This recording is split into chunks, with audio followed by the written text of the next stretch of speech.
Bolam borligini bilsa, bilasan to'yim buziladi. Shuni xohlamasang kerak, majburlikdan keldim. Otalik qilmasang bo'lmaydi. Qaytib so'rab kelmayman. Sen jinni bo'lib qolibsan o'rtoq. Nima deyotganingni o'zing tushunayapsanmi? Nimani xor qilsang o'shanga zor bo'lasan. Shundoq shirin farzandingni olib kelib begona tashlab ketaverasanmi? To'g'ri, men o'rtog'ingdirman. 4-5 yildan beri farzandsizdirman.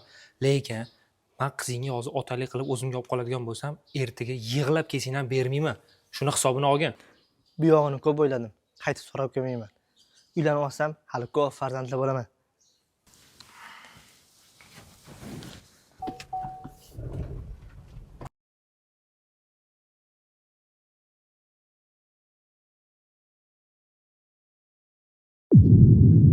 Voy, eshik ochiq, kiravering. Xush kelibsan o'rtoq. Qizim bilan mazza qilib o'ynab o'tirdik. Qaysi shamollar uchirdi? 4 yildan beri bormagan doktorim qolmadi. Farzandli bo'la olmayman. Bu gaping bilan nima demoqchisan?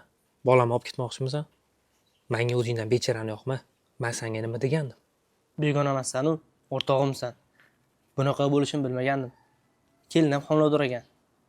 Farzandimni bersang degandim. Tuqqanlik emas, boqqanlik farzand. O'sha payt ko'zingga xotin shirin ko'rindi-yu. Endi farzand kerak bo'lib qoldimi? O'rtoq, bor, uyimdan chiqib ketgin, qaytib kelmagin, xo'p? Yaxshi gap bilan olmoqchi edim. Endi sen bilan qanaqa gaplashishni o'zim bilaman. Yaxshi gap tushunmading.